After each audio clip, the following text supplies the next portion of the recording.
O perito, ao examinar o local de um crime, busca por elementos que são como as peças de um quebra-cabeça. A relação entre os vestígios, entre os elementos que compõem o local de um crime, nada mais é do que a montagem do quebra-cabeça. Meu nome é Sérgio Linares Filho e hoje eu vou mostrar para vocês como os peritos examinam o local de um crime. É evidente que os locais são diferentes. Um local de homicídio, um local de roubo, um local de furto. Eu não pretendo aqui mostrar como se analisam cada um desses locais, nem seria possível. Ao longo dos próximos vídeos eu vou mostrar como se dá a análise de locais específicos. Mas hoje eu vou apresentar procedimentos que valem em qualquer situação, independente do tipo de local que se está examinando. O primeiro procedimento do perito criminal é analisar o isolamento. O local tem de estar isolado e, mais que isso, adequadamente isolado para a realização dos exames. Depois de tratar do isolamento, o perito deve analisar a preservação do local. Exatamente, verificar a preservação do local é verificar o quanto o local foi modificado desde o momento final do crime. Não é uma análise simples, mas de extrema relevância. Tanto que o próprio legislador, no Código de Processo Penal, estabelece que o perito deve discutir a preservação do local e, evidentemente, apresentar essa discussão no relatório, no laudo pericial. Sempre que possível, é importante que o perito fotografe aquilo que ele constatou. Então, nós falamos de isolamento e de preservação. Nesse sentido, os aspectos relevantes acerca do isolamento e da preservação devem ser registrados e, preferencialmente, através de fotografias.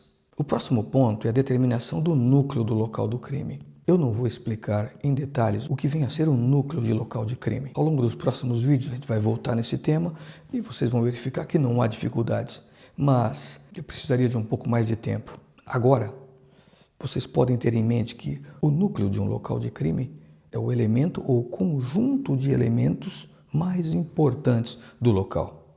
Todos os vestígios constatados pelo perito no local de um crime têm, obrigatoriamente, relação com o núcleo daquele local. Exemplificando, no local de um homicídio, em regra, o núcleo é o próprio corpo da vítima. Identificado o núcleo, o perito precisa entrar no local. Ele precisa fazer o que a gente chama de abordagem. Existem técnicas para a abordagem de um local de crime. Por quê? Quando você entra no local de crime, você modifica este local. Então, esses métodos, essas técnicas de abordagem servem justamente para mitigar, diminuir ao máximo essas modificações e ter controle sobre as modificações que o próprio perito produz no local, a fim de que elas não venham atrapalhar a própria investigação.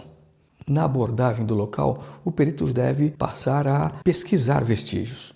Encontrado um vestígio, ele deve registrá-lo e coletá-lo. Análise do núcleo da cena. O núcleo também é um elemento ou um conjunto de elementos do local, tal como os vestígios. Mas o que recai sobre o núcleo é a qualidade de ser o elemento ou conjunto de elementos mais importante, como dissemos. Feitas essas análises, o perito poderá deixar a cena. Quando o perito deixa a cena de um crime, ele pode requerer que a mesma seja mantida preservada, se ele julgar que ainda não esgotou as possibilidades, ou liberá-la para a autoridade policial. Então, resumidamente, as atividades que concorrem para o exame de um local de crime são: primeiro, análise do isolamento do local. Segundo, análise da preservação do local. Terceiro, identificação do núcleo do local. Quarto, abordagem do local. Quinto, pesquisa, registro e coleta de evidências. Basicamente é isso. A análise de qualquer local de crime deve sempre levar em conta essas 5 atividades. Como eu disse anteriormente, os locais diferem, então há outras atividades além dessas destinadas ao caso concreto. E nós vamos falar disso em outro vídeo. Bem, embora eu tenha falado rápido e muito resumidamente, eu espero que vocês tenham gostado. Nos próximos vídeos nós vamos detalhar mais esses procedimentos. Se você tiver alguma dúvida, por favor, não deixe de escrever. Obrigado, pessoal, e até a próxima.